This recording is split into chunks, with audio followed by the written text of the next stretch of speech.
Hey guys, this is Nick Nanavati, and I'm here today to talk to you about how to beat Aeldari in Warhammer 40k.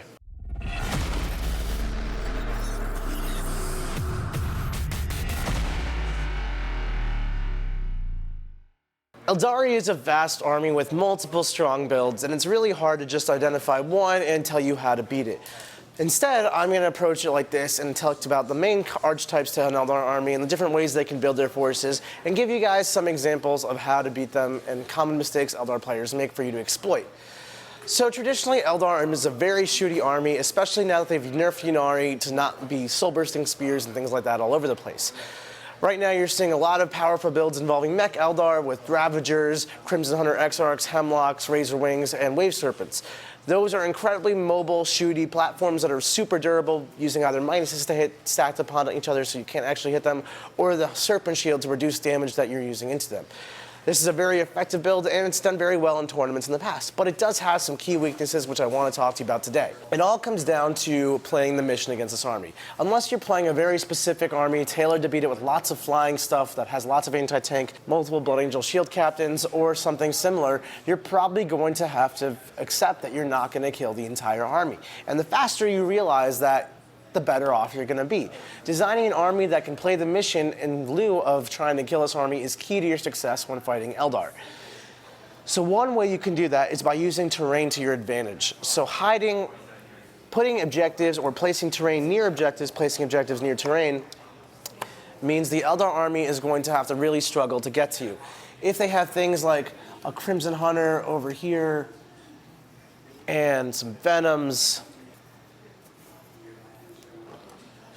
and a Ravager, very common units for the Eldar army, they're not going to be able to handle the fact that you have a humble 5-man scout squad in a ruin. Now remember, most tournament formats play at the bottom floor of all tables is block line of sight, or the bottom floor of all ruins is block line of sight. And most tables do have a very healthy amount of ruins on them for situations just like this. Otherwise, armies like Eldar would be almost unbeatable. So you can pretty much hide your whole army in multiple ruins without getting shot. Your opponent will struggle to get any kills or use the guns of his army effectively at all while you're holding your objectives with your objective secured troop choices. Now remember, most things in an Eldar plane or flyer army is not objective secured, so you do have this advantage over them. You actually, contrary to popular belief, would probably want to go second as well. If you have good terrain like this where you can hide your armies behind the buildings and use reserves to hide whatever can't physically fit, you might be able to avoid getting shot at all turn one. And if you can do that, then you have an awesome opportunity to always hold more. So if you're holding more objectives than your opponent and he's not killing you, you're just straight up winning the game. So on this turn, after your opponent's turn one has happened and he didn't kill anything because he couldn't see anything, you can now charge with your scouts. Let's roll a charge.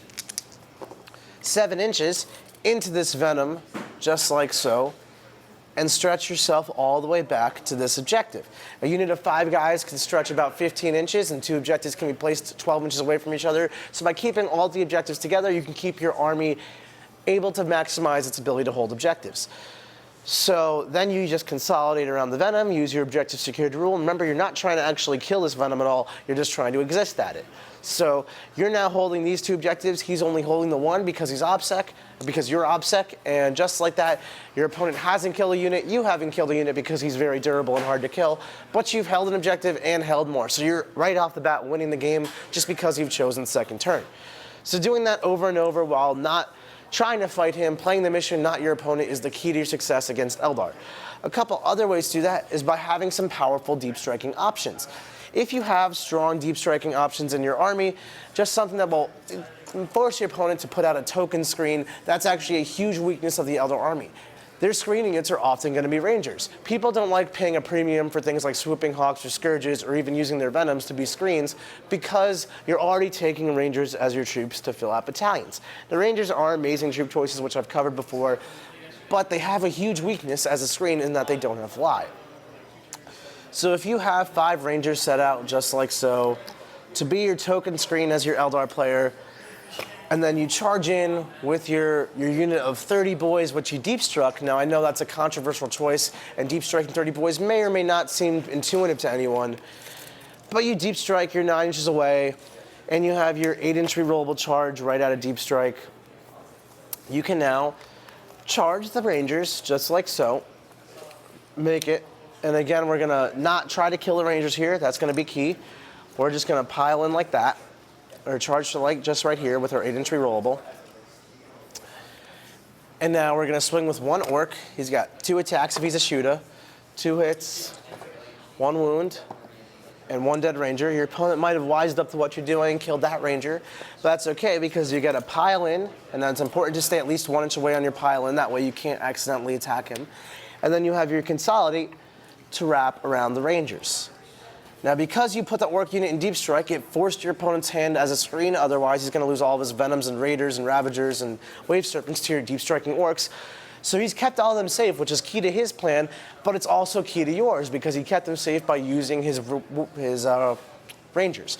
Now you've trapped your rangers, you're not able to get shot because he's not able to fall back next turn, and you've taken 2 of his objectives away from him. And the fact that you're OBSEC means that he's not really going to be able to ever get those objectives back from you until those rangers are dead. This is an amazing tactic. But what if, you don't have orc rules, you don't have blood angels, you don't have reliable deep strike charges in your army? Well, it's still valuable to put a unit into deep strike because that still forces your opponent to put out the token screen. So let's say you're playing Imperial, let me think for a second. What's shitty at deep striking these days?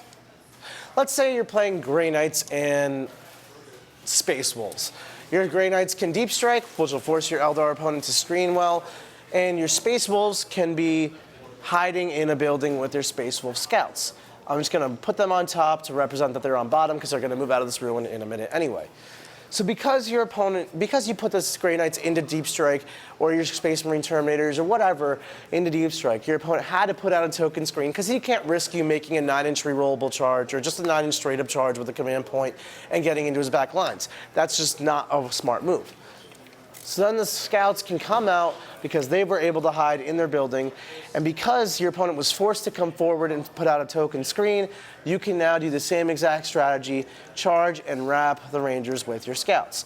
Now, if you have something more powerful than scouts to do this with, let's say some Wolfen or some Grotesques in your Dark Eldar army, or some even Tyranid warriors in your Tyranid army, that would all be really powerful.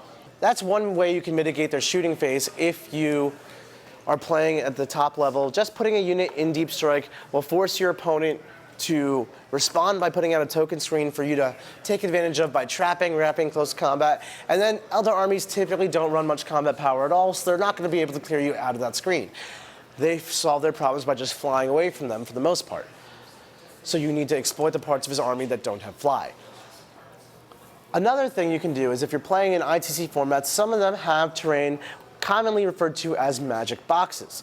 These are pieces of terrain with a roof on top and all 4 sides enclosed. This is a ruin, so infantry can pass into and out of it without any problem, but vehicles and other units cannot.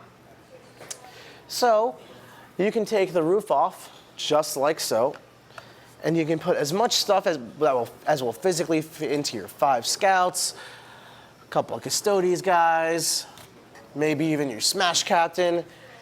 And just like that, your opponent won't be able to fly over the other end of you with your more fast vehicles or Crimson Hunters and shoot into you like a normal ruin. He, unfortunately, just physically can never get line of sight to you, no matter what angle he chooses. So this is a way to make your army foolproof. If you can hide a large portion of your army in magic boxes and put the more durable stuff behind ruins where Crimson Hunters may not be able to get to them, or may be able to get to them, but only they will, and they're not strong enough to kill them, or using that in a combination of reserves, you can mitigate the fact that your opponent is doing nothing for multiple turns over and over and over again, while holding objectives and using the fact that your opponent probably took first turn, or you chose second turn if you're wise, to always hold more objectives and max out your secondary points. If you do that successfully, you're going to win the game. Playing Eldar is a really interesting army. Playing against Eldar is a really interesting and counterintuitive game because they outmuscle most armies right off the bat. You need to adapt a new strategy, which is focused on survival and playing the mission as opposed to killing them. But that is key to success, and pretty much all top players will agree. Eldar are the strongest army in the game as far as damage output goes, but they are far from the strongest as far as being able to interact with line of sight blocking terrain. They have very few indirect fire options, and for a shooting army, that can be a death sentence. So that's how you beat Aeldari in Warhammer 40,000 at the competitive level.